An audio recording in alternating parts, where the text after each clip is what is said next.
on our schedule. This is a talented group of football players, and I know that.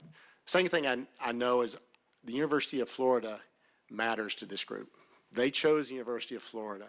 They wanted to be here, and they want to have the success that you expect to have when you come play for the University of Florida. And that's the third thing, is they want to win. Winning is important to this group. They look around, they see other teams on this campus winning at a high level. They see what the basketball team did last spring. They want to be a part of that. They want to have those same experiences.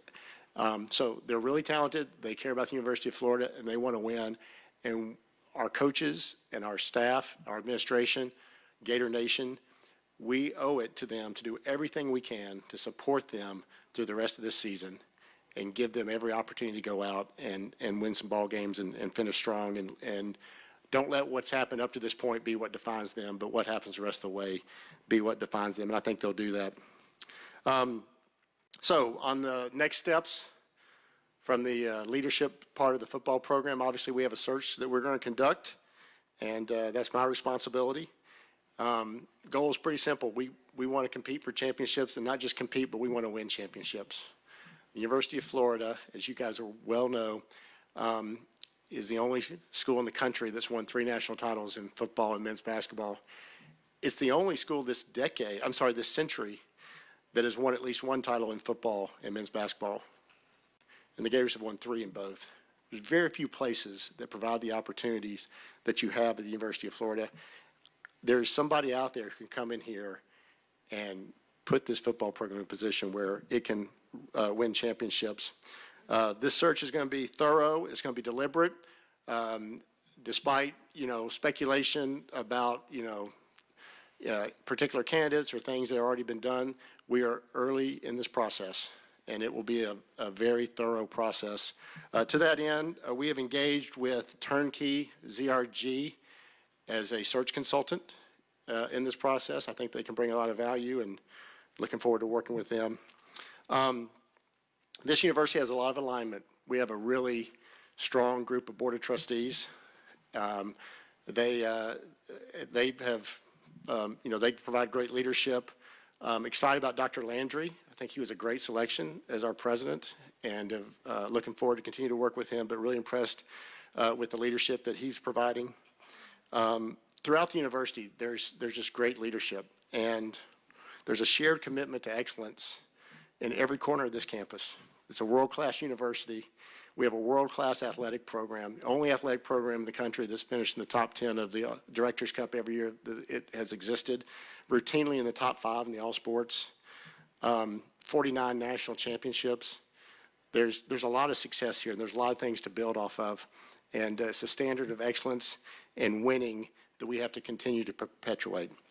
The other thing I'd say is the University of Florida has for a long time been invested in being good in football. I don't think we've ever been as invested as we are right now. There's never been a time that as many financial resources and as much commitment has gone into making Gator football as good as it can be, whether it's elite facilities like the one we're standing in here now, the Hebner Training Complex, strong NIL infrastructure, all the other comprehensive things we do to help our athletes, whether it's the Hawkins Center at Farrier Hall from an academic standpoint, nutrition with the Condren Dining Center. There's just so many things that are in place for this program to be successful at the highest level. And we're here to win championships, and I think we have a really unique opportunity for somebody to walk into. So I'll take a few questions, and then we'll have Coach Gonzalez come up. I mean, especially given what you just said, everything's in place. Edgar, that's there's probably another day and time for a postmortem on that part of it. Obviously I had a lot of faith in Billy, and had a lot of confidence because he has so many traits of what it takes to be successful. These things are inexact science when you're dealing with choosing people. Right, and I'm not exactly sure why. I have some thoughts, but he's obviously he did a lot of really good things, and just at the end of the day, we didn't win to the level we needed to. There was a lot made of just like the the offensive side of the football.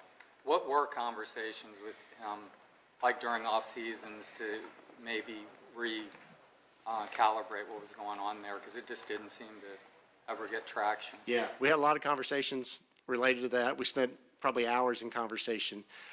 I shared with him that I thought that his strength may be in leading the program and overseeing the bigger picture. But at the end of the day, my philosophy is you hire head coaches. As athletic directors, you hire head coaches. You give them the authority to make decisions on how they want to run their program, and then you hold them accountable to that.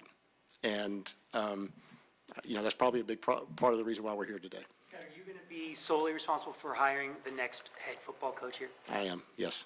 How much input will you get from the Board of Trustees, from Turnkey, from some of your maybe your direct reports? Yeah, well, I'll use every available resource, and, we have 2 ears and 1 mouth for a reason, so I'll be listening to a lot and taking a lot of suggestions and advice, and we do have a lot of access to a lot of information, so we'll utilize all of that. I just want to clarify something about Billy with the play calling.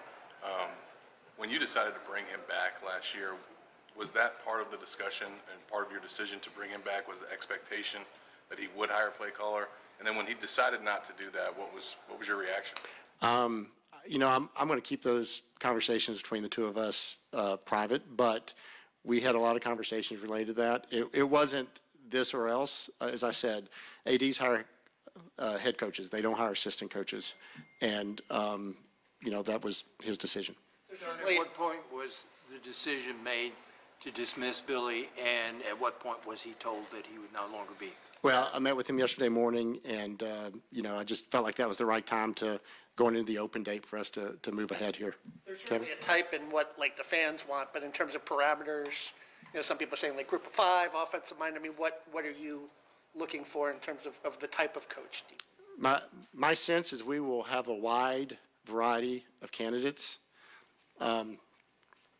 We want people who can win championships at the University of Florida. That's going to be our goal. We want somebody who can come in here, be a strong leader, and win championships. And like I said, there's probably people from a lot of different backgrounds that could have the potential to do that. It is tricky. There are 3 current coaches in college football who have won national championships. So unless one of those 3 decide that they want to come and we think they're the right fit, we're going to have to be making a projection somewhere along the line. And, sometimes you find that person, and we've had instances here where we've brought people in, and my guess is most of the coaches who have won national titles at the University of Florida across various sports, I don't know this for a fact, but my guess is the first time they ever won one was at the University of Florida. So we need to find somebody who can come in here and join that list. The job market's already kind of pretty active this cycle and might get crazy. What are the advantages for you all in being, officially open at this juncture?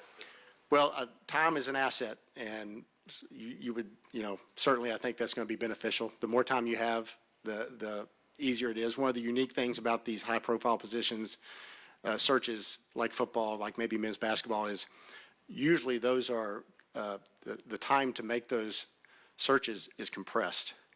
And, I've been usually there, you have a week or two and you feel there's some kind of impending date that you want to get it to because it's a, portal opening up or signing day occurring or whatever. We have a little bit more time in this circumstance. Signing day isn't till the first week in December. Portal doesn't open until January. And, we have a chance to be very thorough. How advantageous are the new transfer portal rules, even compared to the first bye week? If this move was something you were deliberating at that time, how much does this change the picture? I think it makes a lot more sense, the new rules that got put in a couple weeks ago, on a lot of different levels. So I'm glad they've made those changes. So how much more confident are you in making the 3rd hire as opposed to the 1st and 2nd? Yeah. Every time you go through these processes, you learn something, and you use that information and what went well, what didn't, and how can you improve upon it. And I'm confident that we've learned lessons, whether it's football or men's basketball. As I said, those two, all coaching searches have a unique rhythm to them. But those two are unique relative to the rest. And, we certainly have been through enough of those. We'll keep learning through the process. What are some of the lessons that you've learned that you could share with us? Yeah, I think time, is always more valuable when you're in these processes. And the more time you have, I think you have a chance to be more thorough and talk to more people. A couple more questions. I'll get Coach Gonzalez up here. Scott, you kind of pitched the program and the benefits, but it's a very crowded job market. How do you stand out when you're up against other big programs? I think that logo stands out, right? That, the Gator head is pretty special. And, state of 22 million people, third largest state in the country, over 500,000 living alumni, top 5 public university. We've had, 16 straight sellouts. I've lost track of the number at the Swamp. And the results on the field haven't been what we are accustomed to, yet our fans, Gator Nation, keeps coming and supporting at such a high level. The facilities, there's just the access to talent. A good question about how that Gators job can stand out. We know there are going to be a lot of folks looking for head coaching candidates, and some big names are going to be on the market as well. We're going to take a quick break here on Fox 35 News Plus because we don't want to miss the beginning of interim head coach Billy Gonzalez's remarks either. So we're going to step aside. We've got to take a quick break, and we'll be right back with more here on Fox 35 News Plus.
Welcome back into Fox 35 News Plus. Garrett Weimer here. Thanks for joining us. Getting ready to hear from Billy Gonzalez, Appreciate y'all coming. interim head football coach. Good Here he afternoon. is. Good morning. First of all, I'd like to thank Coach Napier for his 4 years of work and dedication and service to this program and the student athletes here at the University of Florida. Coach Napier is a terrific coach and a better man, and he's built a tremendous culture here at the University of Florida.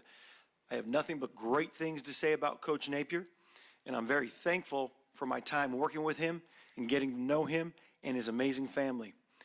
I want to thank Mr. Scott Stricklin and the administration for the opportunity to lead the program for the remainder of the season and their belief and trust in me to do so. In spite of the circumstances, I'm honored and humbled to be speaking in front of you today. Florida is a special place to me. I've worked for this program for 12 years. I take this new role to heart. It means a ton to me. I've seen what this program can be firsthand. Like Mr. Stricklin said in his statement, the standards and the expectations at the University of Florida and Gator football program are to win championships, not to simply just compete. For us moving forward, we need to get back to work. The results so far this season have not been up to the Gator standard. I have full trust not only in our student athletes, but in this staff to make the most of the season. We have a responsibility to do that, not only for this program, but for our fans. Florida is a destination. This program is one of the premier programs and schools in the country. I'll do my very best every day to make sure our student athletes and our staff work tirelessly to meet and uphold our Gator standards. I appreciate it, and I'll take some questions if you have some. Are you making any staff changes moving forward? As far as staff changes, everybody that's on the staff is going to be continue, as of right now, is still going to be on the staff. What about roles and who's going to call plays moving forward? Sure. I think as you look at the defensive side, obviously, is let it eat. Coach has done a fantastic job over there. Coach, he's done fantastic. The whole defensive staff has done an amazing job. They work extremely well together. Their players are motivated, and they play with a lot of energy. Offensively, we're going to do kind of a collaborative effort as far as how we game plan. It's something that I've been used to over the years. Coach Sale, Coach Jaluk will have a lot of input as far as the run game and what we're doing to make sure that we're going to be able to break down and see what the opponents are going to be giving us, that we're going to have an opportunity to hopefully take advantage of. And then obviously in the pass game, you're going to have Coach Callaway, who's our offensive coordinator, who leads the offensive staff. He does an unbelievable job. He does a fantastic job at leading. He does a fantastic job of making sure that everybody's on the same page. He's going to continue to work hand in hand with Coach O'Hara and the rest of the staff, offensive staff that we have. But as I said, it's going to be a collaborative effort. Coach will still be highly involved in everything. But I think one of the unique changes that I've mentioned with Mr. Stricklin is football has changed. And what I mean by that is there's been a time NIL has changed, recruiting has changed.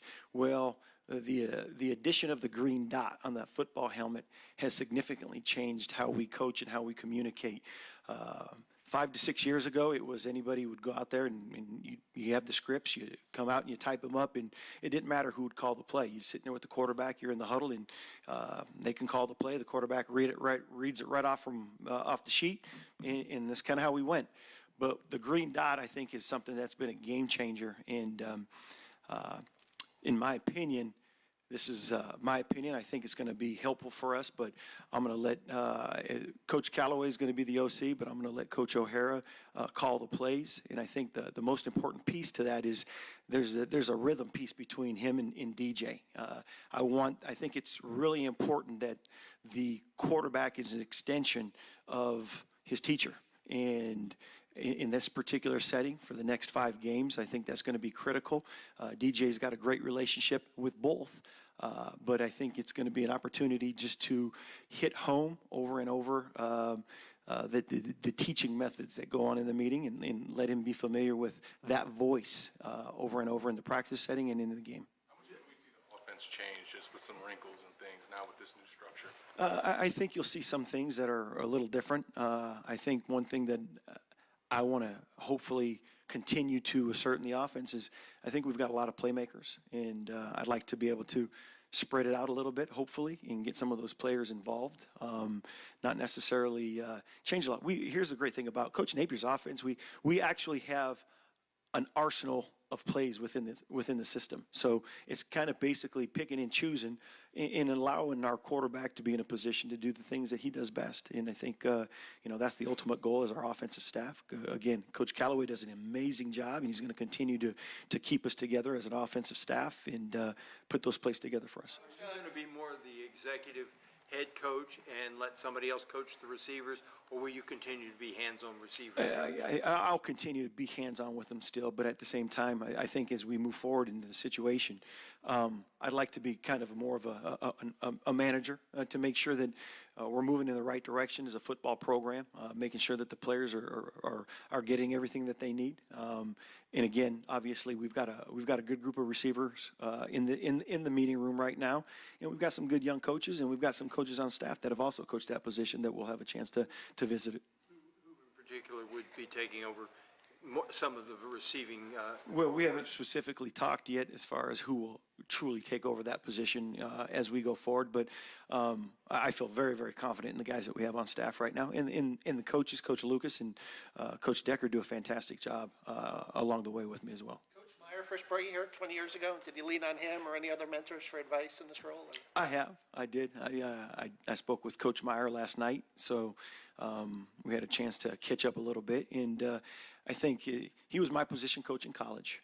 He was obviously had a chance to work with him at 3 different stops, and I did. I reached out to him, and I wanted to have a chance to just talk to him a little bit about the team concept. And I think one of the unique things he talked about, and we talked about, is you're walking into a situation where it's not the perfect situation for you, Billy, but at the same time, you got to make sure you're here for the players. We've got a bunch of seniors on this football team. We've got a bunch of underclassmen that are fighting, and they're going to do everything that they can to be successful. But when you look at it, we went back and we started talking about the 2 national championships. I was very fortunate to be a part of those teams, and we started talking a little bit. And you know what? We weren't perfect back then either. We had a fight. We had to change some things. The things that we wanted to work at, and possibly when we first got here, we thought we were going to be a spread, but we didn't have all the pieces. And we changed. We had Billy Latsko. We had Eric Rutledge. We utilized the personnel that allowed us to be successful. So, like I said, I know it's not a perfect situation, but nothing in life is. Again, the one thing that I do know for sure is that these players are resilient. They're tough. They're competitors, and they don't have quit anywhere in their DNA. So I'm excited for the opportunity to have a chance to work with them. And again, from my standpoint, I want to continue to help build them and grow them as men. We talked to this as our staff. Our staff's the same exact way. Is our responsibility is to help these young men grow and continue to grow as young men. And if we can continue to help them grow as men, the athlete's always going to rise to the top. I was not in there for the time that Coach Napier had the opportunity to speak with them, but been through this before, obviously, and as a coach, as a player, anytime you lose a figurehead like Coach Napier was an incredible man, incredible leader. I look around and what he's done for this program. It's always hard. It's hard. It's hard for coaches. It's hard for staff members, and so you've got to be as somebody that's part of the staff. I've got to be aware of it and make sure that everybody's on the same page. But yeah, there's feelings that are involved, and from the players too. Again, we've met with the leadership committee, and they do a fantastic job. One of the things we talked about was a question that was raised and asked was, who do we need to make sure that we kind of keep an eye on? And whether it's the freshmen, the sophomores, and one of the older players. And no, coach, it's the entire team. It's everybody. We're in this together. So. They've got a heartbeat, and so yeah, the change will be hopefully a smooth transition, and that's kind of why I'm here. Is it your hope to be part of the next staff? I'm sorry? Is it your hope to be part of the next staff? I love Florida. You all know I love Florida. This is a special place to me. My daughter was born here 20 years ago. I've been here with 3 different head coaches. I've won 2 national championships. I've seen what it can do.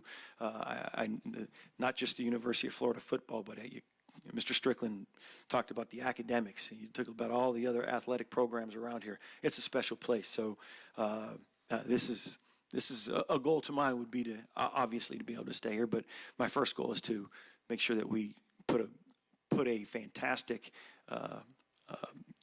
group of players on that football field that are going to compete and play for the University of Florida. I told these guys yesterday, and it's really important that I tell my room this. When you're in my room with the wide receivers, I always talk about you play for the patch, and that means a lot to me. It means a lot to our players. I had a long talk with Brandon Spikes this past year, and we went back, but it is. You play for the patch, and I think that's the most important thing. The players, we play for the patch. You represent your name on the back of your jersey. And I think when you put them together, I think you get something special. What you just said, what does it mean to you to have this opportunity and to lead this program? It means everything to me, and it all comes back down to, it's do your job, and we have a job to do. We were hired here to do a job, and the great thing about it, Coach Napier put a staff together, and I'm looking around at some of them, and you see. They're all on board. They understand where we want to be. We understand that he did, like I said, he put together an incredible staff of coaches that have one goal: to move forward, continue to do our job. And I talked about that with the players yesterday, and I talked about it. Our job and our responsibility is to do our job. Everything we do is put on film. Everything we do is going to be out there. Make sure when every rep you take as a player, it's your resume. And for us as a coaching staff, we got to go do the same thing. Every chance we get to teach our players, we got to do the best that we can possibly do to put them in the best situation to be successful on the field, because we know they don't have any quit. We know they're going to compete for us. So absolutely. Obviously, you know what it's supposed to look like offensively here at the University of Florida. It hasn't looked that way this season. What has it been like behind the scenes to kind of watch the offense struggle like this? And do you think these last 5 games can be a chance to maybe even take the chains off, unleash it a little bit? Well, from the same side, and then looking out from your side, I see the same things. Obviously we want to be more productive. We want to be more explosive. That's going to be something that we'll talk about as a staff offensively to see what we can do.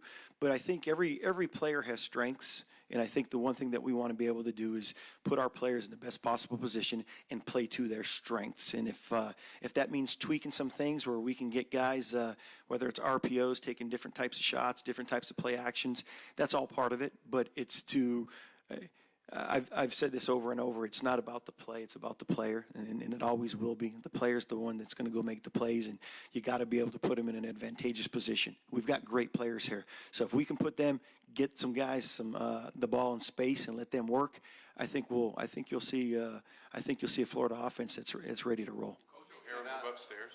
As of right now, we have not talked about that. I do like him down on the ground, getting a chance. I think it's important that he has an opportunity to sit and talk to DJ and have DJ look at him in the eyes. And I think that's always something that I've always thought was an important piece as a quarterback coach, getting a chance. And again, that's the main reason to me why I would like him to call plays, just because of that relationship of being able to look at the quarterback, talk to the quarterback, visualize the quarterback, so they're seeing the same things and hearing the same things. Speaking of playmakers, we haven't talked to you all season. The 2 freshmen. Yes, sir. What's your assessment of these 2 young men and their impact? Well, I really like all my freshmen, to be honest with you. And I know some of them are redshirting, but if you talk about, VB is an incredible football player. He's super smart. He's super detailed. If you were to walk into a meeting, you'd see him taking notes. He's got his iPad out. He's taking notes, and that translates. If you're good in the academic setting and you're taking care of what you need to do as far as learning, the learning atmosphere, it translates. And he's done a fantastic job. He's super quick when it comes to picking up an offense or a play.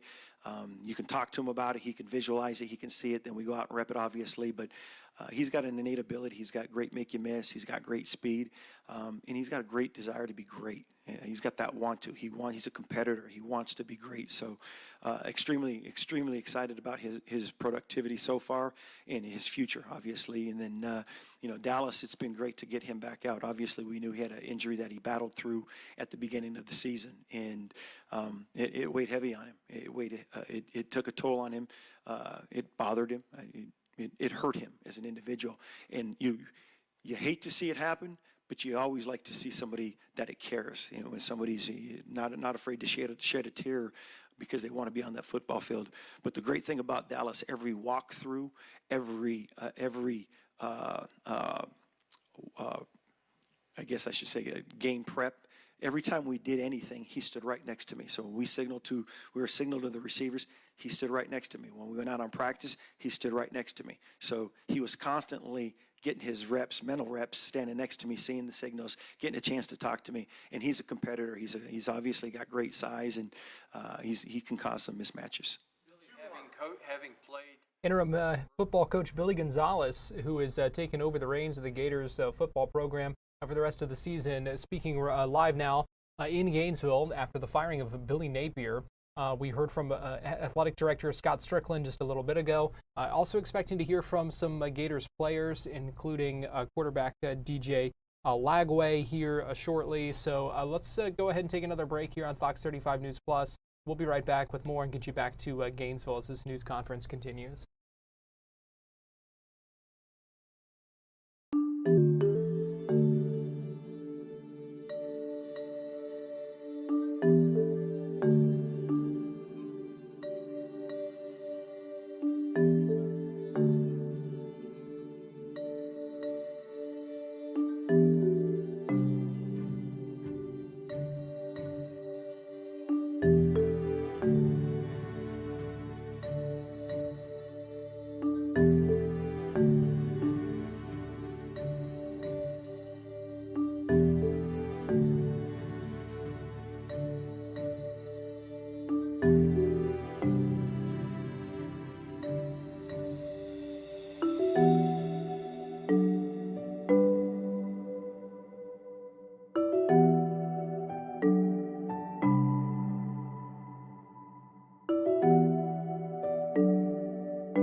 was no Cali guy, and him and I talk. So it's about the plays.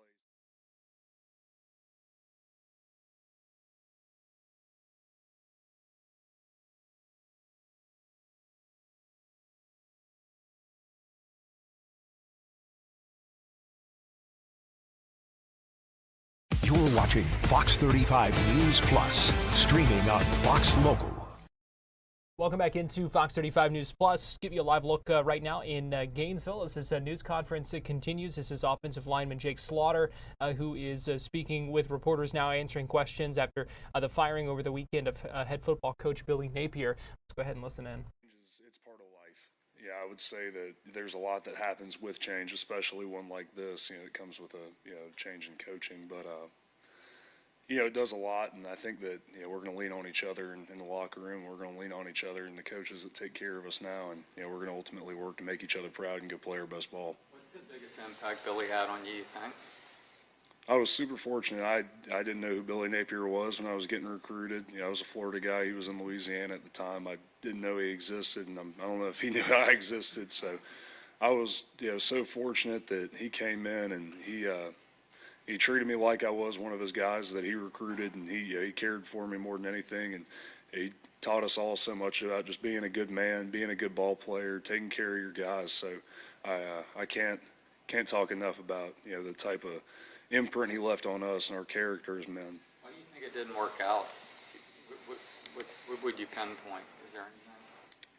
I don't think I can pinpoint one thing or another. I think that ultimately like I said, it's a production business, and we didn't get it done. And it wasn't one thing all the time. It wasn't.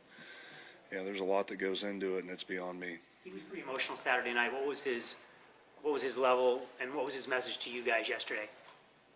So Miles, DJ, and I, we decided that we're going to keep what happened between us, but I'll tell you that it was a powerful message, and we all greatly appreciate Coach Napier and the type of man that he was for us. Okay. Billy Gonzalez, he's known you for a while. Would you talk about him, please? I have so much respect for Coach Gonzalez. Like he talked about, I played, his boy was my high school quarterback my senior year, so I have a lot of unique experiences there that maybe not everybody else has with Coach Gonzalez, and the type of guys that he's been around as coaches, the type of players he's developed here at the University of Florida. And you talk about a logo guy, him and Coach Mike P. And those are the guys you want to make proud, the guys that get it, the guys that truly care about the place. So I have a lot of respect for Coach Gonzalez. How motivated are you to keep this team together, and so that when your college career is done, that you're leaving it in a better place than you found it? It's all that matters to me. You were also here 4 years ago, the last time there was a coaching change. What do you remember about that time, and what are some of the lessons that you can take from that year into now? Yeah, I think it's very different. I was 18 years old, and now I'm 22 years old, and now I'm playing ball. So it is different. I think there's always going to be lessons you can take, and I was thinking about it last night. Type of things that I remembered going through at that time, and I remembered seniors like Stuart Reese, seniors like Gene DeLance in my room that really took care of the young guys and told us, ultimately it's about going playing ball and taking care of your guys, and I feel like that's something that stuck with me my whole career. What are your expectations for Ryan O'Hara getting a shot to call plays? I'm excited for Coach O'Hara. He's one of those guys that, he works his tail off. He develops quarterbacks. He works with quarterbacks. He works with the entire offense, and he's a great leader. He's called up protection meetings, making sure we're on the same page. And, he's got a good sense of humor. He has a great human element to him, and I'm excited for Coach O'Hara.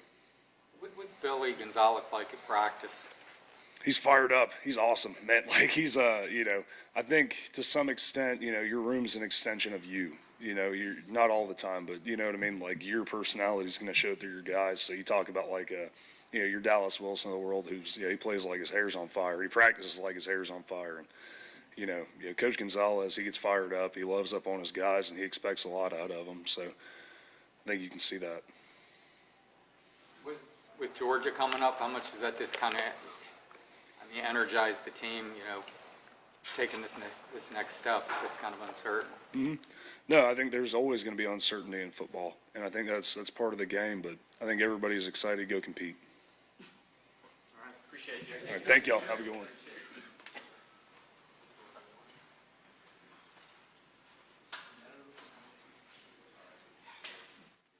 Also expecting to hear from a couple of other players here. In fact, here is quarterback DJ Lagway. Let's go ahead and listen back in.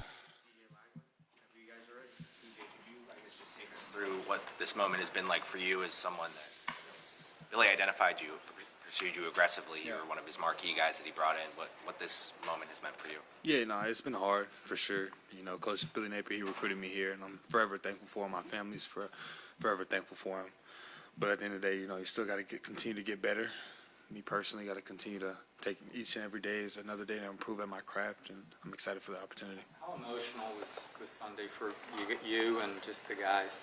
Yeah, it was very emotional. You know, like Jake said, we're not going to really get into all the details of what was said, but, you know, it's very emotional, and I'm forever thankful for Coach Napier. How do you describe your relationship with Coach O'Hara and with him calling the plays now? How do you envision that working for the rest of the season? Yeah, for sure, man. Coach O'Hara, he's been there from the beginning. You know, he's taught me a lot, even when I was in high school, you know, having meetings with him, you know, during the recruiting process and him helping me with different things and stuff like that. So I have a great relationship with Coach O'Hara, and I'm excited for it. Have you talked to him yet about calling plays? Yeah, we talked, yes, sir. We have conversations, so it's going to be great. It's going to be fun. What are your expectations on how he could impact the offense? Yeah, you know, he knows what I like. He knows what I don't like. He knows what I excel at. He knows what I need to work on. So it's going to be great. Like Coach Billy G said, you know, having that player-to-coach communication is going to be huge, and I'm excited for it. Billy G said he wants you guys to spread it out and throw to the receivers more.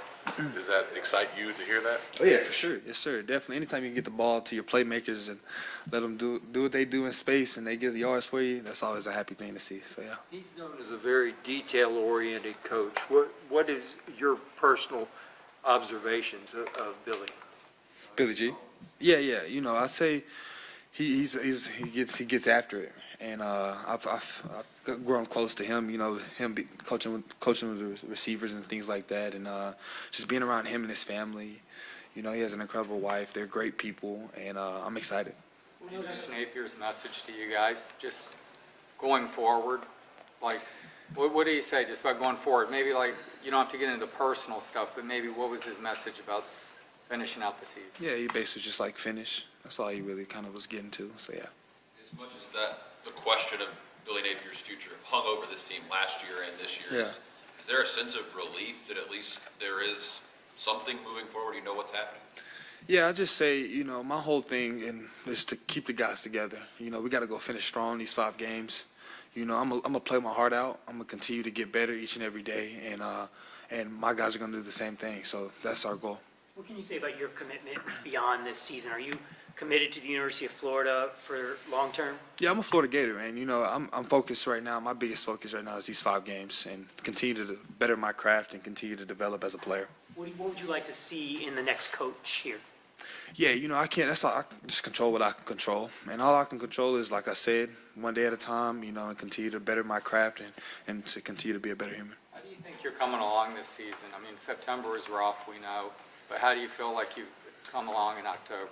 Yeah, you know, it's been a long journey, you know, and I'm thankful for it all, the good and the bad. You know, God doesn't make any mistakes, and I'm just excited to see where, you know, my journey continues and how I can continue to get better. I feel like that you're starting to kind of find your rhythm more. I mean, the other day you showed some real escapability maybe we haven't seen. Looks like you're for feeling sure, better. man. Yeah, I'm feeling good. You know, I'm in a good mind space. Like I said, man, I just love playing football. And you can't really, these reps are priceless, man. Just going out there playing these games are priceless. So I'm excited just to go out there and compete with my guys and leave it all on the field. Going back to Anchor's point about you running around, you feel like you're the most mobile that you've been since the Kentucky game last year? Say it again.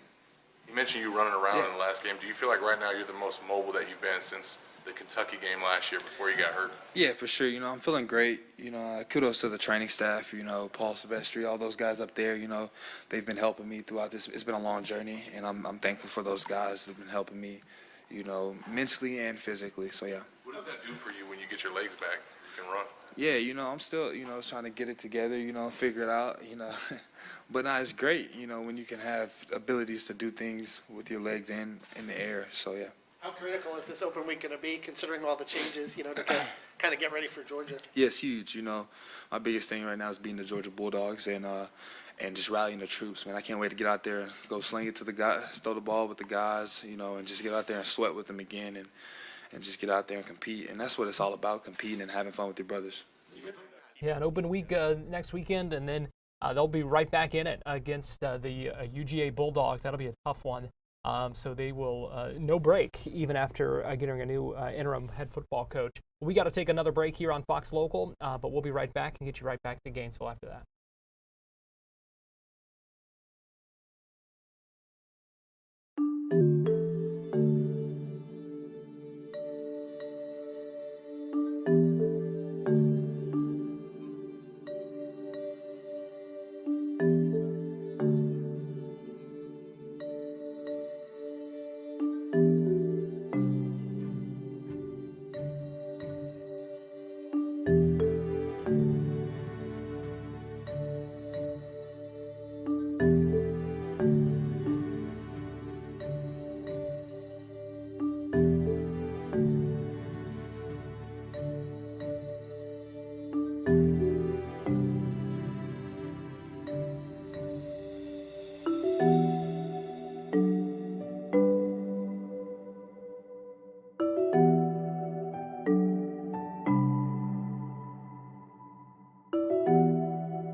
Welcome back into Fox 35 News Plus. Here is Florida Gators linebacker Myles Graham speaking with reporters now, talking about the firing of Billy Napier as head coach of the UF football program. Myles Graham tweeting out over the weekend, "Thanks for everything, Coach." A picture of him with Billy Napier. He is now answering some questions, talking about the emotions of the weekend. Let's go ahead and listen in. Be one of the guys who's leading the charge of keeping this team together, making sure you guys don't fracture, splinter over the final 5 games. No, it means the world to me, man. I'm living out my dream, honestly. Despite the circumstances, everything that's going on, I'm still living out my dream. This is what I prayed for, and I'm extremely excited to keep fighting with my guys. I get 5 more opportunities to play the game I love with my brothers, so that means a lot to me, man. You guys don't really want to share the details of the conversations publicly, but how have you seen the team respond to you, to DJ, to Jake, to anyone that's stepping up right now to keep them together? I think they're responding very well. You know, losing your leader is not very easy. So it's opportunity for guys like us to step up and take control and take charge of the team, man. And what's to come is going to be special. I'm excited for it. One of the guys that made a post about Billy, what made you want to show your respect to him publicly like that? Yeah, man. I just to give back Coach Napier half of what he given me would mean the world to me, man. Coach Napier, he's a great dude, and he taught me so much. I learned a lot of lessons from him throughout my time here, even when I was a recruit.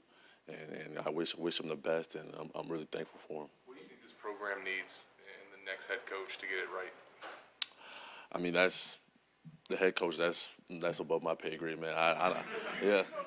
Yeah, absolutely. No, I don't make that decision, but we just want a competitor. We want someone that can win, man. And whoever that is, I'm gonna play my heart out for him. I'm gonna give him everything I got. I'm gonna just control what I can control. Sounds like you have no intentions of transferring. Oh no, man. I'm a Gator, and I'm just focused on rallying these guys for these last 5 games and just keep rolling. What did you learn from Billy? I've learned a lot. I've learned a lot from Coach Napier. Just his attention to detail, just his focus, his urgency, and everything he did. Just everything. Just being a man. Adversity, fighting back through adversity. I saw how he tuned out all the bad stuff throughout his whole career, all the negative stuff, and he just kept rolling. He just kept pushing no matter what. And that was real. That was really just significant to me, man, just to see how strong he was in times of trials and tribulations, man. He just kept rolling no matter what. Why do you think it didn't work out? I can't really put my finger on one thing. It was a combination of things. The players is partly on us too. We didn't execute as well as we needed to, and we take some responsibility for that. So. In a transfer portal world, as you mentioned, how critical is it for the leadership group to get everyone to buy into the Florida logo, the brand, to keep everyone in-house? Yeah, I think it's extremely important. I still feel like we have a championship caliber roster. I think we have great talent on this team. So that's one of my focus too, is keep the guys together no matter what. Just keep our head in it, keep on rolling, and keep as many guys on this roster as possible, because it truly is special. Coaching changes can galvanize or fracture a team. We've seen UAB, UCLA. I think, or how confident are you that this could be a galvanizing big moment for you guys moving forward? Yeah, what we learn from Coach Napier all the time is how you respond. How do you respond to things? It's not about what happens to you in your life, it's how you respond. So that's a big deal for us. That's huge. And just battling through adversity, when it's not our first time, and it won't be our last as teammates, as people, in just in life. So responding to adversity is what we're going to do, and we're going to come out stronger. What have you seen from Coach Gonzalez that you think translates to the whole team? Yeah, I think he brings a lot of energy. I think he's fired up all the time. I think he's a great leader. And like Jake said, your room is a reflection of you. And that room plays tenacious. They play relentless. They get the job done. So I'm excited to play for Coach Gonzalez and give it up and give my all for him.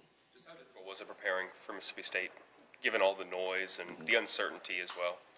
Yeah, I don't think it was as hard as you might think. I think Coach Napier prepared us for this moment. I think he prepared us for, blocking out all the noise and everything. So it was staying together. It was playing for the logo, like Coach Gonzalez said.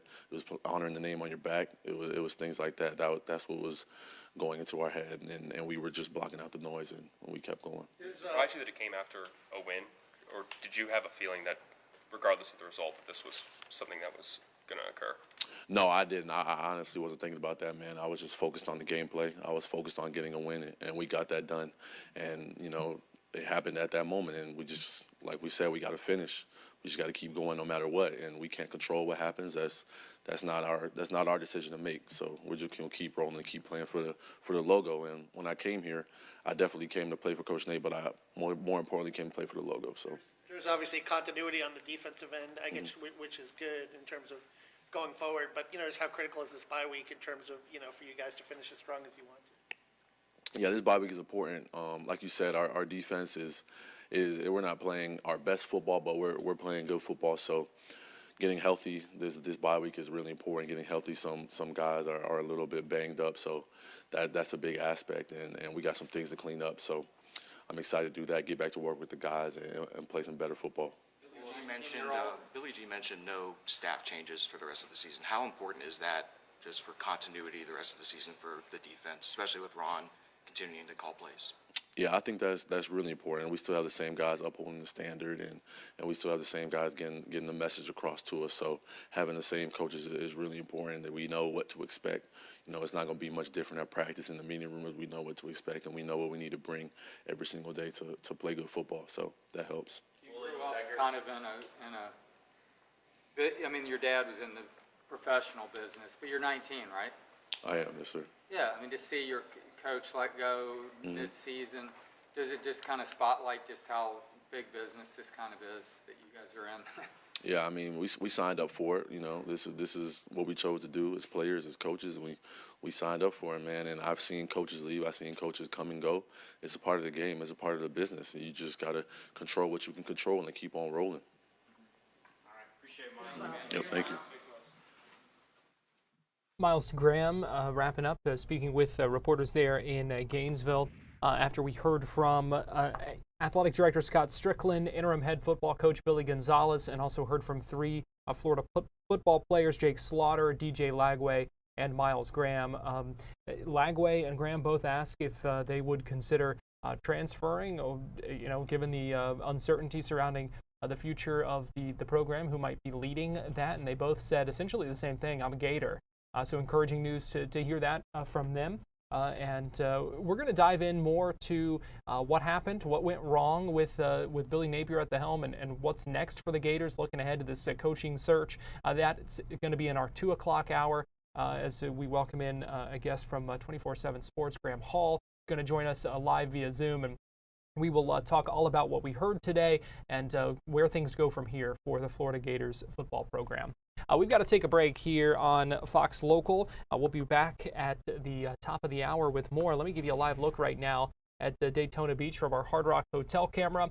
We have much more news and a number of other things to talk about, so keep it right here on Fox Local. We'll be right back in a couple of minutes.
You're watching Fox 35 News Plus, streaming on Fox Local.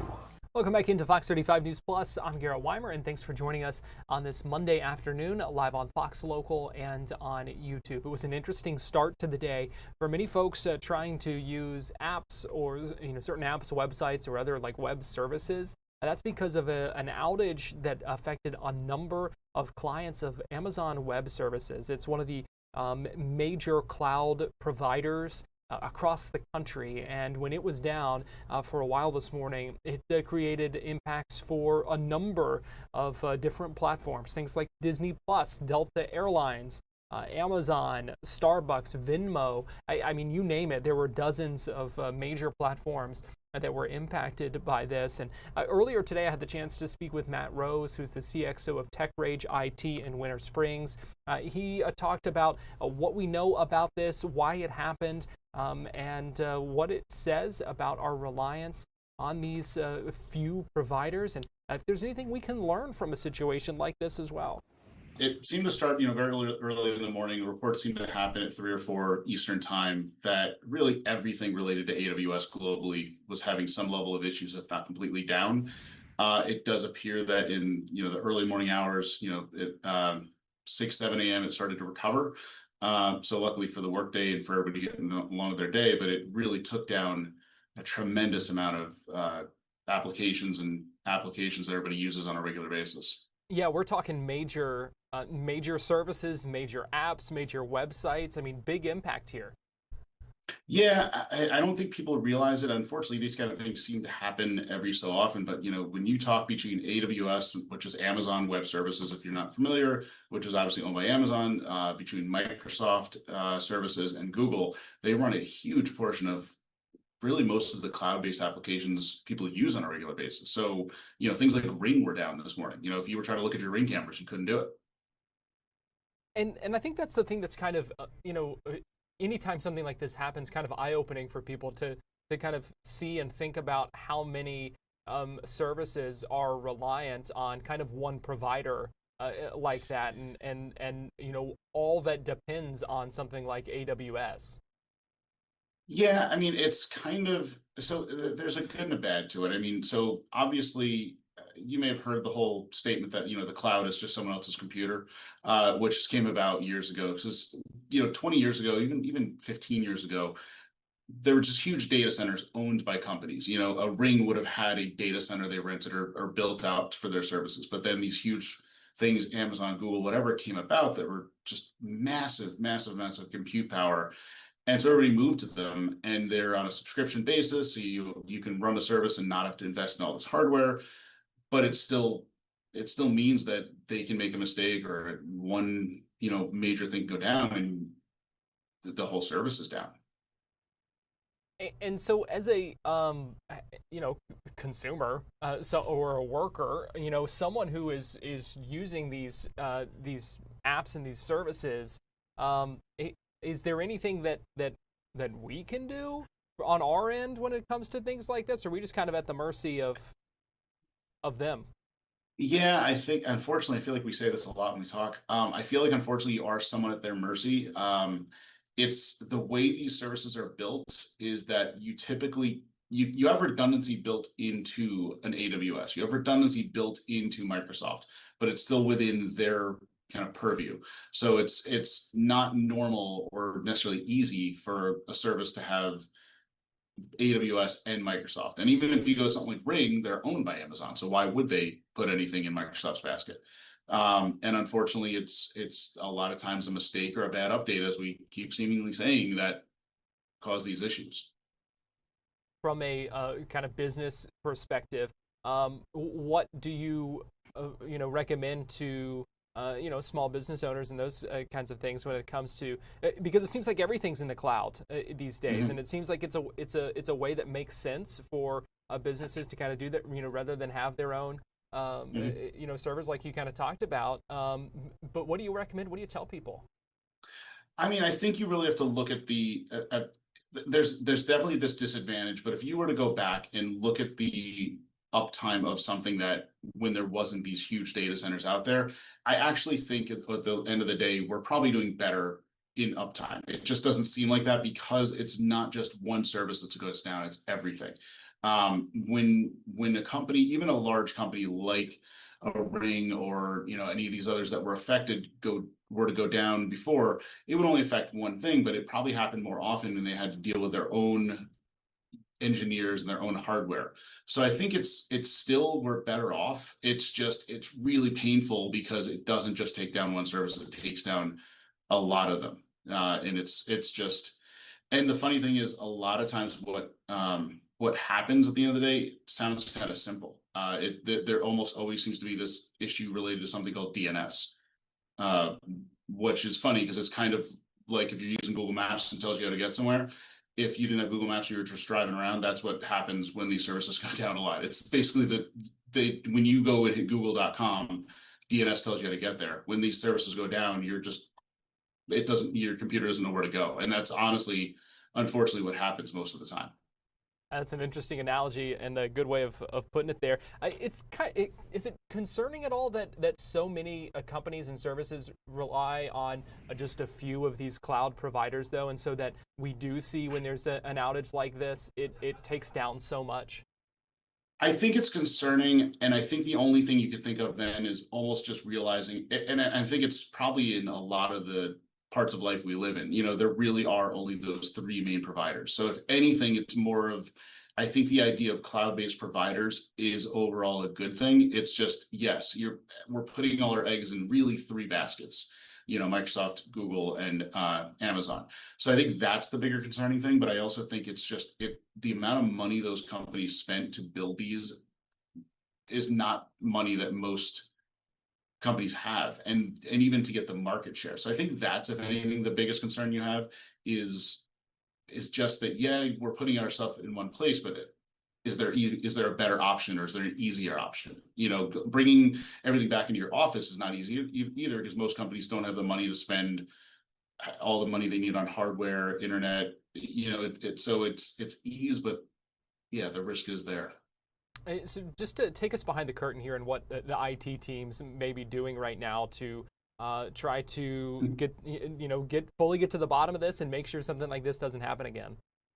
So the small word that's come out so far is that the issue was related to DNS, which again is that again it's a basic function of internet protocol. It's a basic function of how the internet works. Again, it's how when you go to google.com and you don't need to think of where that's actually going. And something happened with that, which is unfortunately way too common. DNS is probably the culprit for most issues, and I would venture to guess that there was a bad update, a mistaken update. Unfortunately, I kind of go to, we are living in a fairly, well automated and AI related world, but there's a lot of updates that still are manual. And I'm just going to venture to guess that they're trying to find out what update was pushed, who pushed it, or what change was made, because it's usually one little needle in a huge haystack. But I'm sure, they say everything's back up. I think they say it's stable. I don't think the words have come out that it's fixed, because I think they are still trying to find a root cause. And I think that's the trouble now, is why exactly did it happen, and why on a Monday morning? It's one thing if this happened, 2 a.m. on a Sunday or something, whatever, would be slow, which is a hard thing to say, but I'm sure they're doing a root cause analysis right now. Yeah, their work week off to a rough start too. Yeah, it really is. Yeah, it's a bad Monday. What's the bottom line here, Matt? What should people know? They should just know that there's these great advantages to these services, and it's where you don't really have a lot of control over it. Whether a business, whether personal, you want to sign up for a service, they're probably hosting it on one of these services. It gives them tremendous ability that they can grow quickly and scale without even thinking about anything. But then it also does allow that when an issue like this happens, if there were to, if cyber, attacks were to happen on these services, you could be down on those services. So I think you have to realize that they are tremendous advantages. They're cloud-based. You probably need to have some level of what to do if it doesn't work. In the case of, when Microsoft email goes down, you still need to know you have a phone number to call, and, hope that you can do some business the other way. But I think in the advantages side, you have to know that since so much runs on this, they're not going to let it be down for a day or two. They're going to put every effort and the full force they have on fixing it. So, but just knowing that you have to realize that with the advantage we have of all these things, you do run the risk of the occasional downtime, like any service would have. And to your point, Matt, we did see that it was not down for very long. So that is, I guess, a positive here. Yeah, I mean, that's the thing that, these services make a ton of money from all these different companies that buy into them. And obviously there is a lot of firepower behind those from CEOs or from just stockholders. So they're going to get up and running quickly if possible, or they're going to find a workaround. And that's obviously what they will do. And I don't think we typically see more than a couple hour downtime on this, which, hopefully we see it maybe once a year. Yeah, let's hope. Let's hope we're not talking about this again here soon. Matt Rose, CXO of TechRage IT, we appreciate you joining us. Thanks, Garrett. We're going to take a quick break here on Fox 35 News Plus, but we'll be right back after this.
You're watching Fox 35 News Plus, streaming on Fox Local.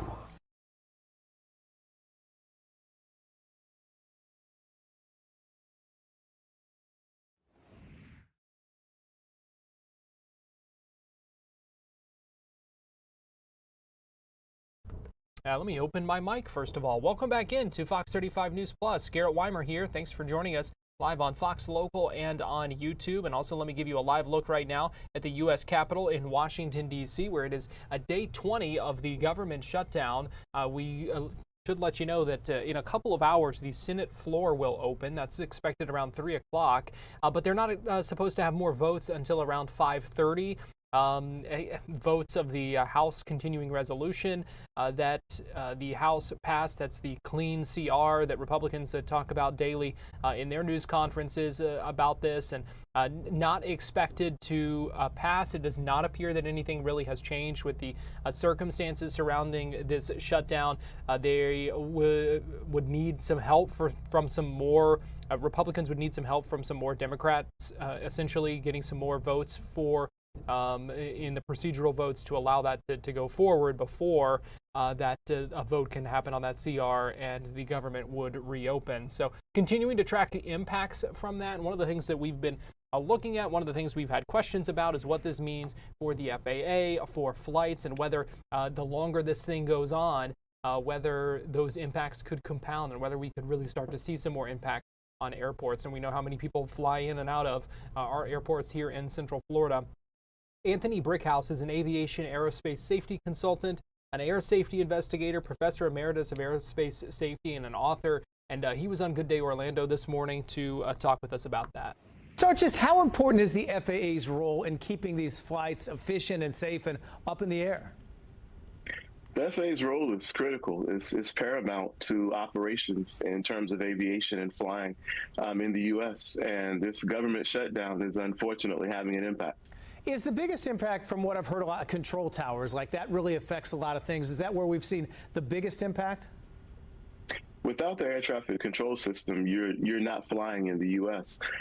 These controllers are working, but unfortunately, they're not getting paid right now, and they're all depending on back pay, which adds stress to what I consider an already stressful job. Yeah, and if we've seen in the past, like the one in 2019 that went 5 weeks, as that went on, we saw more sick calls, and that caused issues. But we've also, I talked to someone today, in fact, sitting right next to me, flew back and didn't have issues flying. But yeah, we've seen it in some airports. How is it different from airport to airport, and what have you heard and seen?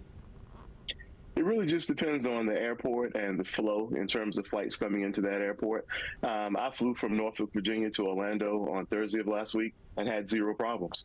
But some people, could fly from Orlando to JFK, say, and they could have delays. So it really just depends on the route and the amount of traffic going into a specific airport. Talk about what critical operations are either being delayed or paused, and what you're watching for as this enters now really week 3. The big thing that's concerning me is, as I mentioned, air traffic control is already a stressful job. Our air traffic controllers are professional, they're fully trained, but they're human. And when you have a situation where you're doing your job, you're working extra hours, you're working overtime, you're not getting paid, you're depending on back pay, and then you hear the president say there may not be back pay, it just adds stress to an already stressful job. And as a safety professional, that definitely causes concern. Yeah, it's a concern for sure, and hopefully they get it solved soon. We don't know when this is going to end, whether it's sooner or later. Any long-term damage from repeated shutdowns that you watch for? The only long-term damage would be in the unfortunate event of an accident that can be connected to the shutdown. And hopefully our politicians will get this figured out and get these people paid before something negative happens. Yeah, let's hope so, because a lot of people are stuck in the middle for sure. As we said, we enter week 3 now. So aviation aerospace safety consultant Anthony Brickhouse, appreciate the conversation. Anthony, good to see you this morning. Have a good day. And again, the eyes will be on the Senate this afternoon. 3 o'clock when the Senate floor opens, and the first vote's around 5:30. So we will monitor that. Some new concerns about protein powders and drinks. You may have heard about this. The Consumer Report saying that many of those protein powders and things like shakes, ready-to-drink shakes, contain measurable levels of lead, higher than what is expected to be or believed to be safe for consumption. They tested 23 protein powders and ready-to-drink shakes from popular brands and found that 70% contained more lead in a single serving than experts say is really safe for you. Dr. Case Tedder with Orlando Health Physician Associates was on Good Day Orlando this morning to tell us what we need to know and keep in mind about that. No established industry standard for how much lead we should be exposed to, but then you have a situation where we're told every day, you know, protein is good and we need to add more to the diet, and now we hear this situation where it's like, maybe we need to proceed with caution. Yeah, absolutely, because it's not like you're going to read the ingredients on the label of one of these things and they're not listing lead on there, I assume. So how do we go about choosing one that is actually healthy for us? Yeah, so in the Consumer Reports article that they did, they suggested specific brands that have the lowest possible amount of lead when tested by industry standard regulations. So I think we can rely on this organization, but also, you know, other information available about heavy metals in foods and pick the one that has the lowest amount. Doc, why are these bad for us? Why do we need to be concerned? So in a situation where you have lead exposure long term, you run into several possible risks for your health. You know, you can have issues with low blood count and anemia. You can have elevated blood pressure. People get kidney dysfunction, and you can have, you know, neuropathy or numbness. Now, this is, again, at high levels, long-term exposure, but still something we need to be aware of in general. Right, absolutely, especially if you're, you know, putting these protein powders into your food almost every day, which a lot of people do. So great information. Check that study to find safer ones. Thank you so much, Dr. Tedder, Orlando Health Physician Associates. Great to see you as always. So certainly some things to keep in mind there. Also, some things to keep in mind when it comes to spending for the holiday season. We're just about there. We are coming up on Halloween already.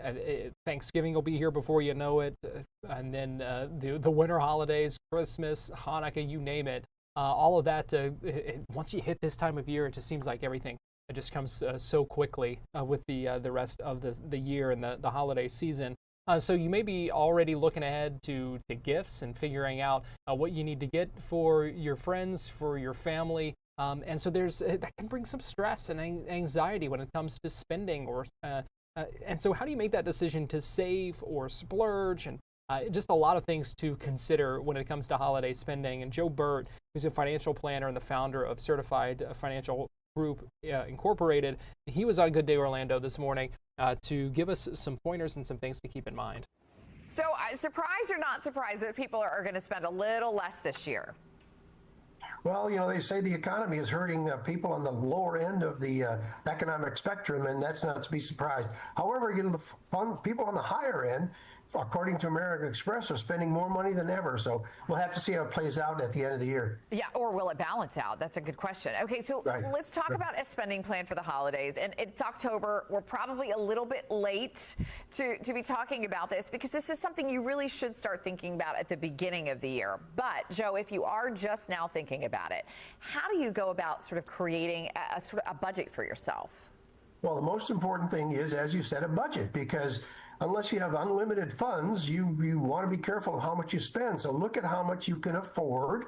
And once again, not using a credit card because you want to pay those credit cards off. The last thing you want to do is go into 2026 with a credit card hangover. So try to figure out how much money you want to spend and then act accordingly. And what you want to do, of course, is take advantage of the early sales. Right now, you know, the sales are popping up, but be careful about the spending. Be sure you've done your research and, you know, spend accordingly.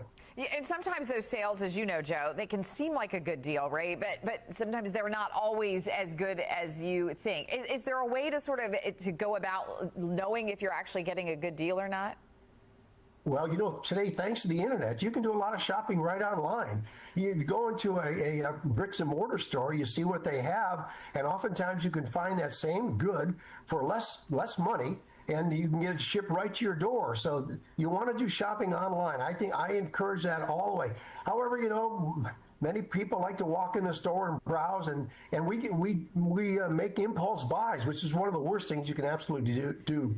Yeah, okay, so let's talk about the impulse buying, because I find I tend to do the impulse buys the closer I get to Christmas, right? Because now I'm like, okay, I have nothing for this person and I don't know what to get, so, you know? Exactly. It's what's called panic buying. And that's why you want to start early, figure out how much money you're going to spend, and then take it accordingly and look at what's out there and take the time to do it. You know, there's 66 shopping days left until Christmas. You got plenty of time. But as you said, if you're waiting until Christmas Eve, you're in trouble.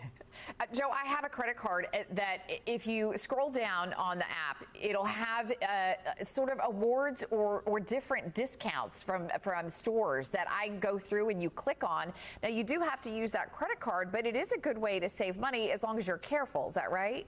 No question. You want to use that credit card, take advantage of those options. But once again, don't be sure that when you use that credit card that you have the resources to pay it off. Because the last thing you want to do, as I said, is carry that into the 2026. Okay. All right. Well, great advice from you as always. Yeah, Joe, go ahead. Yeah, one thing you want to be careful of is that you don't want to link your purchases to your bank account.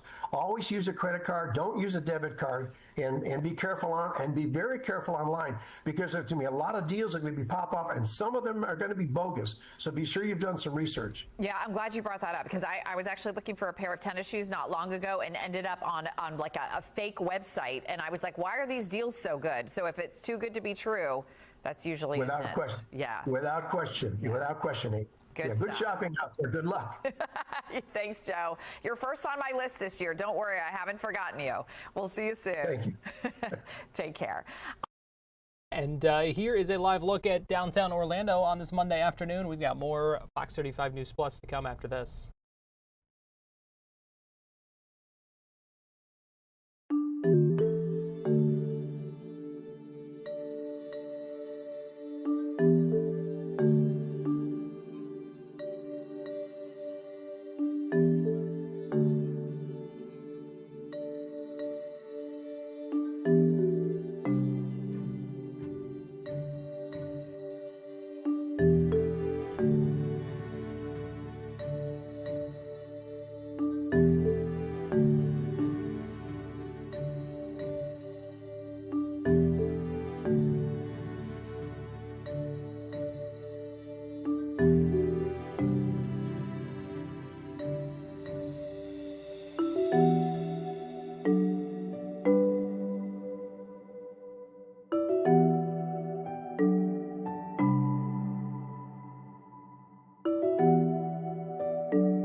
A live look at the downtown Orlando on this Monday afternoon. You're watching Fox 35 News Plus, streaming on Fox Local.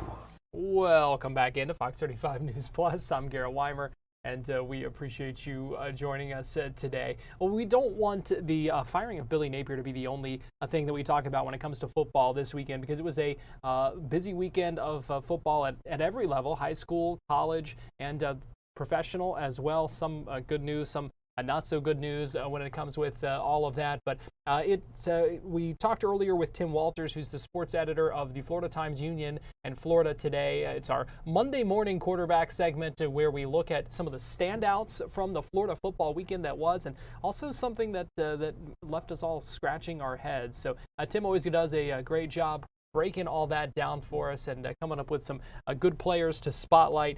Here is what he said, what stood out from the Florida football weekend. Tim, a lot to talk about this weekend when it comes to Florida football in the weekend that was. But let's start with high school, and you've got several high school standouts for us. Yeah, gosh, week 9 of the FHSAA season, it was a busy one this past weekend with some guys doing incredible things. So I actually want to spotlight 3 players from around the state, 2 on offense and 1 on defense. And we're going to start way up in Orange Park, or actually, I'm sorry, way up in Nassau County. Almost when you leave the state is where you'll find Hillard High School. You're basically in Georgia, north of Jacksonville there.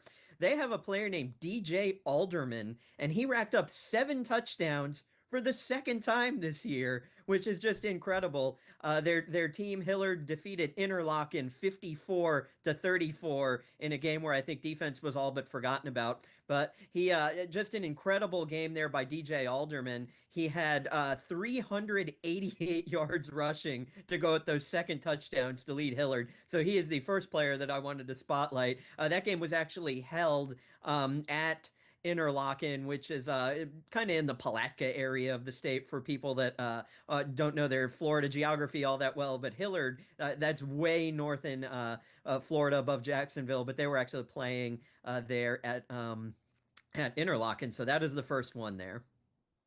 You've got another a player on offense who stood out, and then a player on defense as well who stood out at the high school level. Yeah, so our next offensive player, Fareed Coleman, he plays for Oakleaf. They defeated Ed White 45-41 in another game that defense forgot about.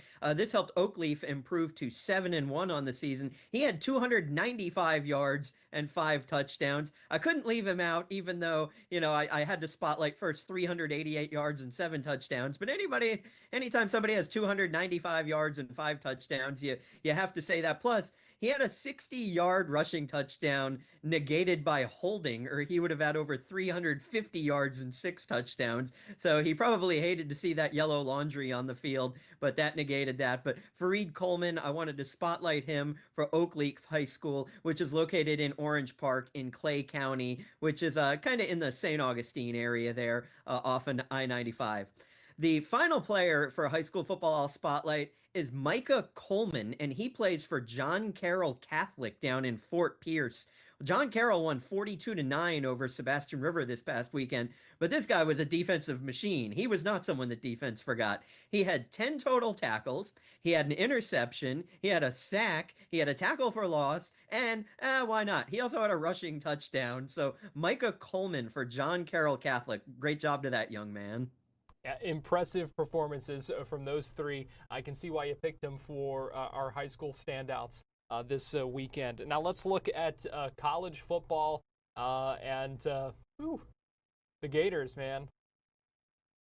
Yeah, we'll get into some of the other teams, but let's start with Florida because, I first do want to spotlight a couple of players from that Florida game. Wasn't enough to save Billy Napier's job, but we had also kind of gotten word late last week. Some little birdies were telling our columnist in Jacksonville at the Florida Times-Union that win or lose, that Billy was probably going to be out in this game. And I got to tell you, they did everything they could to try and lose that game at the end. But Jaden Baugh, 23 carries, 150 yards and a touchdown. And then got to, of course, spotlight Micah Boyro, who had that great interception with just about 20 seconds left to seal the win. The 6'9", 349-pound big guy, Micah Boyro, grabbing that interception. But then, yesterday, as I'm editing and posting copy to the web from the Jaguars' early Stinkfest London game, we started getting word that there was a team meeting in Gainesville at 2 p.m. And then at about 2:01, our reporter at the Gainesville Sun, Kevin Brockway, confirmed that Billy Napier had in fact been fired despite winning 23-21. Again, that was a very lackluster game, if not by a horribly questionable call by the head coach of Mississippi State. They probably should have won that game on a game-winning field goal. But, again, Micah Boyro making that great interception. But, Billy Napier, he, I can't remember the exact number because I don't have the stats in front of me, but he is the first Gator coach with a losing record in a very, very long time. So, Billy exits. They've now got their interim coach in place, and then they're going to go on a coaching search. Of course, Lane Kiffin is going to be at the top of that list, but there's a lot of good candidates out there. So, but I wanted to spotlight those players as Florida did get a much needed win, even though they're still sub 500. But when you look at the the other performances from state teams, there wasn't a whole lot to spotlight. Maybe that UCF game, of course, and USF really, but Florida State and Miami, tough weekends for them. But good job to the Gators getting the win, and now the next chapter begins as they look for someone to replace Billy Napier. Yeah, and kind of similarly, when we look at the NFL, not a whole lot to cheer about from the Florida teams as well, at least not yet. No, I believe in my message to you this morning. I said I can't in good conscience spotlight anyone from the Jaguars or the Dolphins games. We obviously have the Buccaneers playing tonight, so if we could fast forward into the future, I bet tomorrow I could spotlight some Buccaneers players.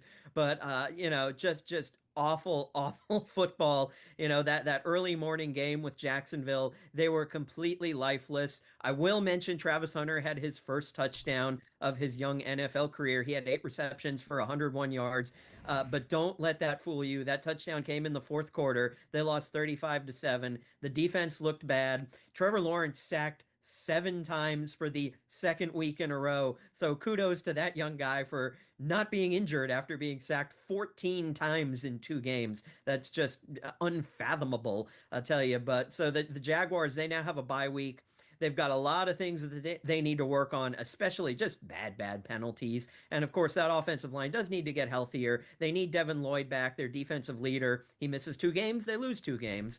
So they're going to have a bye week. They're going to get healthier. And hey, they've got a good remedy coming off the bye week. They're playing the Las Vegas Raiders when they return, who looked even more lifeless than the Jaguars as they got shut out by the Chiefs on Sunday. So 2 struggling teams. I think I will pick the Jaguars ultimately in that one. I think that they're going to get a lot of things right. Of course, you got a first-year head coach. There's a lot of learning curve going on there. But I think the Jaguars will ultimately get that fixed on their bye week and, come out with hopefully good things against the Las Vegas Raiders. Yeah, it seems like that bye week is coming at a much-needed time. So we'll talk a little bit Monday Night Football here in just a minute, but just to finish up our kind of look at the weekend that was, give me your head scratchers. And I know you kind of alluded to one already. Yeah, so let's start with Mississippi State. I don't know what Coach Jeff Lebby is doing there. What on earth is he doing calling a pass play when you're in field goal range with 21 seconds to go? And of course, Micah Boyroe intercepts that pass, but I couldn't believe that. Look, that would have been a 46-yard field goal. I get it. Kyle Ferry had missed a field goal earlier in the game, but I did some digging here, so let me get these stats for you. Before this game, he was 7 of 8 on field goals. He had a season high of 55 yards. He's also hit a 51-yarder, so 46 yards is not out of his range. Why you wouldn't just hand off the ball, get it to the middle of the field, kick yourself a 45, 46-yard field goal, beat the Gators by a point. Instead, Jeff Lebby tries that pass play. Now, actually, it was a pretty good-looking play, just a great play by Micah Boyroe to pick that off. But I wouldn't have done it. But, hey, he's that's why he's still learning there at Mississippi State, too. So that was my first head-scratcher. My second is Carson Beck. What's going on there in Miami? Yeah. 4 interceptions, no touchdowns. Just a really bad game and losing to Louisville. Now, look, Louisville's a good team. They only have 1 loss. They're going to be nationally ranked this week after defeating Miami. But it was just, we were watching that game Friday night, and I mean, Carson Beck just looks confused. He makes bad decisions. He doesn't see guys who are cheating over in coverage a little bit. There's just a lot he's going to work on. And unfortunately for him, he's a Jacksonville product, Mandarin High School. He's really kind of hurting his draft stock right now. Coming into the season, and even when you go back before this year's draft, everyone was saying, yeah, this is an average quarterback draft, but wait until the class of 2026. A lot of those guys are starting to look not all that great. So, the quarterback in LSU, Carson Beck here at Miami. There's a lot of guys who came in, Nussmeier at LSU, I'm sorry. A lot of guys came in with a lot of hype this year, and they're not necessarily living up to it. So, maybe the class of 2025, and we see how Jackson Dart is playing, even though they lost that game. That was a heck of a game to watch yesterday. But, Yeah, a lot of good quarterbacks, that people thought would be good. But boy, Carson Beck, that one's just leaves me scratching my head. Look, Louisville, like I said, they're a good team. but I can't remember a time where they've had, what you would say is a top-notch type of defense. Even when Lamar Jackson was there, I mean, they were more exciting on the offensive side. So, kudos to them, their defense for not only shutting down Miami, but actually just kind of like demoralizing them and what's supposed to be their fifth-year star quarterback. Now let's look ahead to tonight. We've got a Monday Night Football doubleheader. The Buccaneers taking on the Lions in the first one. What are you going to be watching for? Oh yeah. So hopefully Mike Evans returns tonight. He's still Yeah. listed as questionable because so many players on the Buccaneers are injured. You're not going to see Bucky Irving out there again. Chris Godwin's not going to be out there. Emeka Egbuka, he's going to be a game time decision, although I don't think he's going to play, quite frankly. So you hope to get Mike Evans back, but I don't care who's out there running routes. And Baker Mayfield's going to sling it to you. Here's another great stat I have here. Right now, Baker Mayfield is 10th in the NFL in passing yards, and he's only played 6 games. All other quarterbacks ahead of him have played 7 except for one, and that's another quarterback playing tonight, Sam Darnold. So if Baker Mayfield throws for 374 yards tonight, he would be the NFL leader in passing yards. So I know that'd be a big game for him. But, just so many good things that Baker Mayfield makes happen. He's not afraid to throw the ball. He's got guys that he turns into stars immediately, as we saw last week with Tez Johnson and that amazing touchdown catch that I talked about last week. But this is going to be a great one. I think back a couple of years ago when the Buccaneers with Baker Mayfield made the playoffs the first time, and the Buccaneers won their first round matchup. I believe they eliminated the Eagles that year. Then they played the Lions, which was just a great game, and the Lions were able to knock the Bucs out of the playoffs. Well, Baker doesn't forget things, and he's going to be looking to overcome that. But when you look at the other side now, the Lions, they're healthy, and they have just an awesome team. Jared Goff is a top-notch quarterback. Jahmyr Gibbs and David Montgomery, what a great 1-2 running back core. Jameson Williams, of course, is exciting, but I love Amon-Ra St. Brown. This guy is as good as anybody in the league. Last week, he dropped a pass, and it was as if I was in an episode of The Twilight Zone. You just don't see that. I mean, there's only one receiver I can remember in my lifetime that dropped fewer passes than Amon-Ra St. Brown, and that was Larry Fitzgerald. Fun fact there, Fitzgerald had more tackles in his career than dropped passes, so Amon-Ra might be on that similar trajectory. But I love this matchup tonight. I hope this is a game defense forgets. I want to see this one end 49-45. Hopefully in favor of the Bucs, but even if the Lions win, they're a good team too. But the Bucs trying to keep up with the Indianapolis Colts, surprisingly the best record in the NFL at 6-1, and the Buccaneers could get there with a win tonight. Yeah, it should be a good one. Tim, do you like the Monday Night Football doubleheaders? They're starting to grow on me, and I'll tell you mainly why. I like the earlier game because I can actually watch a 7 to 10:30 game and be in bed at a reasonable time. Staying up to midnight's not for me at this point in my life because I have a child and have to be up early no matter how late a game ends. So I usually have to read about the second game of the doubleheader. But, I can remember now. I don't know how old you are, Garrett. We won't talk about ages, but I remember when I was young, I think the Monday Night Football game started at like 9:15 p.m. So for people who remember that game was ending at like 12:30 in the morning. I can't even imagine that nowadays. So getting a 7 p.m. Monday night game, I absolutely love that, and I really love it when it's Lions Bucks. Yeah, much more manageable and should be a good one tonight to watch. Tim Walters, sports editor of the Florida Times-Union and Florida Today. Always good talking with you, and thanks for joining us to do a little Monday morning quarterbacking today. All right, I appreciate it. We'll talk to you again soon, Garrett. Thank you. We're going to take a break, and we'll be right back.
You're watching Fox 35 News Plus, streaming on Fox Local. Well, welcome back into Fox 35 News Plus. Give you a live look at the White House right now. This is the on the West Wing driveway where we await and are expecting the Australian Prime Minister Anthony Albanese, who will be leaving the White House soon after meeting with President Trump earlier today. If you've been with us throughout the day here on Fox Local, we listened in earlier as the Prime Minister and President Trump took some questions from reporters. So we are expecting that any minute now. Can also give you a live look at the U.S. Capitol in Washington, D.C. It is day 20 of the government shutdown. The Senate expected to hold more votes later today on potentially ending the government shutdown.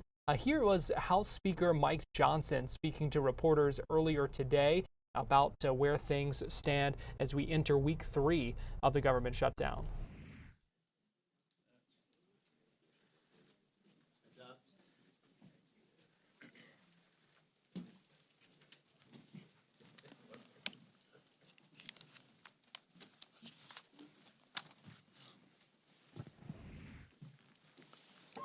I'm going to raise it since Lisa's not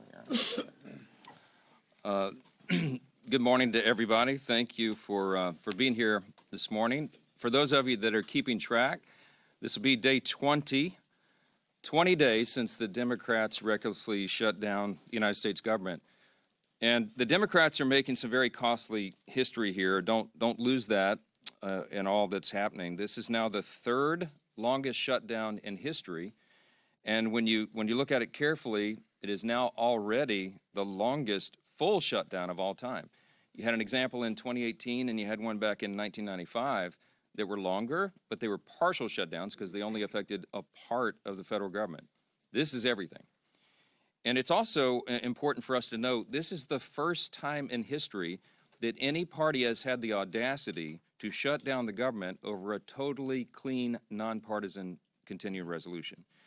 This is a political stunt, and it's the first time it's been done, and it is the most costly, most selfish, most dangerous political stunt in the history of the United States Congress, because as we have stood here day after day after day explaining all the Americans who are being harmed by this nonsense.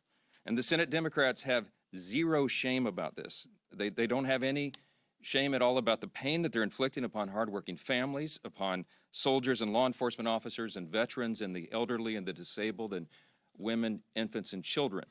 Services to all those categories and paychecks to those folks are being stalled because Democrats are playing games. Today, Leader Thune in the Senate will once again bring the clean, nonpartisan CR to the floor for a vote.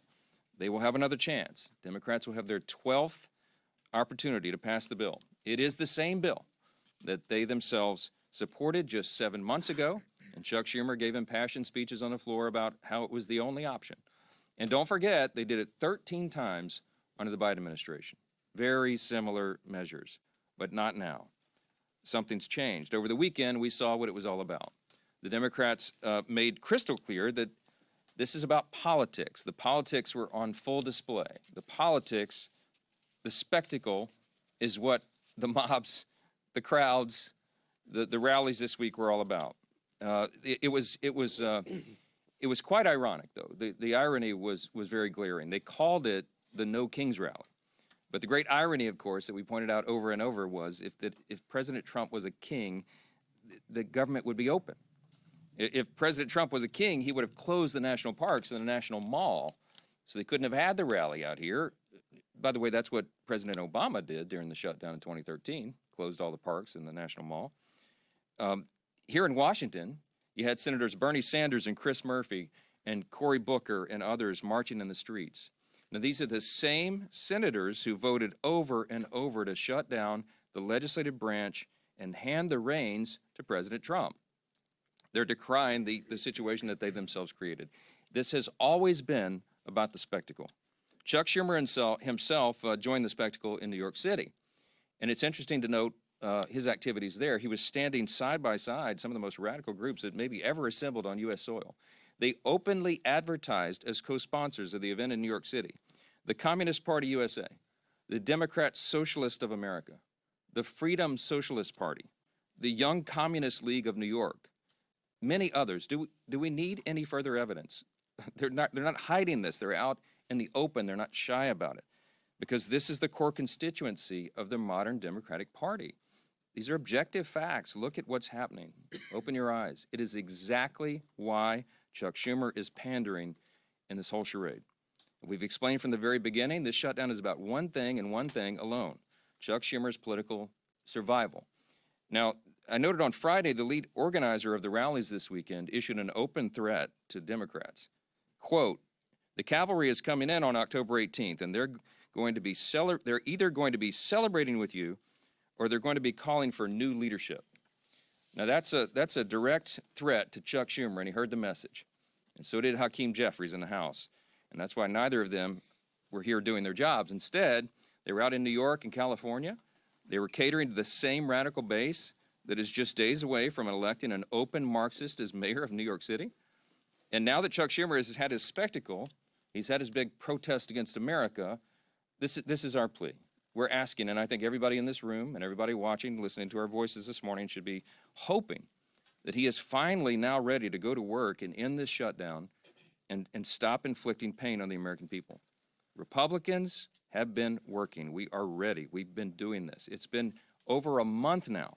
We passed our responsible short-term solution to keep the government open while we just simply finish our work to fund the government openly and transparently, and Republicans are completely united on that front. On the other side, Democrats can't even agree amongst themselves.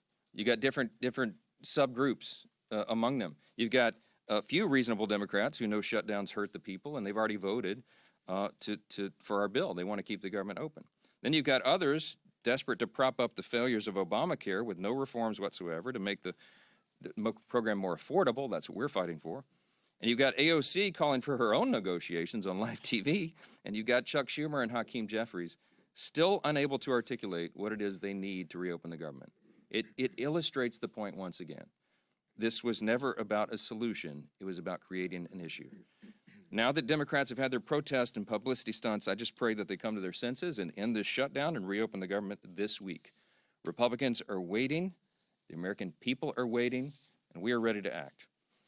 As evidence of just how united Republicans are in this fight, I've asked two of our prominent leaders in the House Republican Conference. I've got House Freedom Caucus Chairman Andy Harris. Dr. Harris is also an appropriator, and House Freedom Caucus Policy Chair Chip Roy of Texas. I'll turn it over to Dr. Harris first. Thank you very much, Mr. Speaker. Earlier this month, the House Freedom Caucus made history by hosting our first press call held with the Speaker. And today we're doing it again, standing shoulder to shoulder at a full leadership press conference as part of the united Republican front against this Democrat-led shutdown. On the Sunday morning shows yesterday, the Democrats tried once again, unconvincingly, to say that they are not to be blamed for the shutdown. But the reason that the government remains shut down is becoming crystal clear to Americans. It's because Senate Democrats have chosen to pander to their radical base instead of doing their job for the American people. Senate Democrats have had the opportunity to vote 11 times for the House-passed bill that pays our troops, pays our law enforcement, and pays our air traffic controllers now, and would immediately reopen the government. Instead, they've sided with the same radical activists who filled the streets this weekend chanting "No Kings" at rallies backed by the Communist Party USA and socialists, the same people who claim to hate power while demanding more control over your life. The question before us now is simple. Will at least 5 Senate Democrats relent and break from their party's left-wing fringe and vote to reopen the government today? Let's also be honest about what the Democrats are really fighting for. They're demanding taxpayer-funded health care for illegal immigrants. They want to eliminate work requirements for welfare for able-bodied adults who could work but choose not to. And they're defending hundreds of billions of dollars in continued corporate welfare for big, profitable health insurance companies that have already made a fortune off Obamacare with the Biden bonuses that the Democrats scheduled to expire at the end of this year. House Republicans have already done their job. The only thing standing between America and a reopened government is a handful of Senate Democrats too afraid of their activist base to do the right thing. But it's time for those 5 Senate Democrats to show some courage, stand against their leadership, but with hard-working Americans, and vote to reopen the government. I want to close by thanking Speaker Johnson for his leadership in standing firm against the radical left's unreasonable demands and for standing with the American people. Thank you, and I'll now turn this over to Congressman Chip Roy. Thanks, Andy, and I want to thank the Speaker and the leadership team and the President for their leadership during these last several weeks. I'd say it's good to see you, but I mean, honestly, I'd rather be in Texas, but I'm happy to be here today with these guys. No one disputes one obvious fact. It is Democrats who have chosen not to fund government. Can we at least establish that truth, right? It is, in fact, the truth. And the question is why? And you saw it on Saturday. It was basically for a political rally for cover for Chuck Schumer, who's in his own political battle in New York. That's the truth. And the irony of this is this No Kings rally. What are we actually talking about? I mean, it wasn't President Trump, but Democrats who tried to make us take a shot or lose our job. It wasn't President Trump, but Democrats who were burning our cities to the ground in 2020 and attacking police officers. It wasn't President Trump, but it was Democrats who want to push boys into girls' locker rooms, who want to force surgeries upon children. It wasn't President Trump, but Democrats who pushed fraudulent mail-in ballots in 2020 and left the elections in question. And then when Americans dared to question that stuff, they sought to jail the American people. They weaponized the government against the American people. And now they want to turn around and say they're going to have a No Kings rally? This is the dying breath of a bankrupt party, in my humble opinion. All too happy to shut down the government and then have a Chicago teacher walk around with this symbol against her neck. Somebody tell me how that's appropriate. Where are the Democrats that are crying out about how horrific that was? And by the way, where are the Democrats who are calling out the Attorney General in Virginia for calling on the death of children of a political opponent? Where is Abigail Spanberger, one of our former colleagues running for governor of Virginia? Do they not have the courage to call out fellow Democrats for that absurdity? The truth is we have a president. We don't have a king. We have a president who loves our country, who rightly said yesterday that he's working his ass off to make this country great. He is correct. Brokering peace deals in the Middle East, rebuilding our military, rooting out DEI and critical race theory, declaring cartels as terrorist organizations, focusing on Antifa, defunding the World Health Organization, getting us out of UNRWA, making sure that we target the Southern Poverty Law Center, who are, going after people like our friends at the Family Research Council or ultimately Charlie Kirk, securing the border, passing the Lake and Riley Act. These are the things the American people want us to do, not shutting down the government for political rallies. And the truth is, the Marxists, the radicals, and the Islamists, the Democratic Party promoted this weekend, they cannot handle the truth. The truth is that there is a king, and that king is Jesus. And the president has been willing to say it. His administration has been willing to say it. And Charlie Kirk was willing to say it, and he got killed for it. Democrats are using this ridiculous political exercise. That's Chip Roy from Texas speaking at that news conference earlier today as day 20 now of the government shutdown. And as I talked about just a little bit ago, the Senate expected to vote again on the House continuing resolution.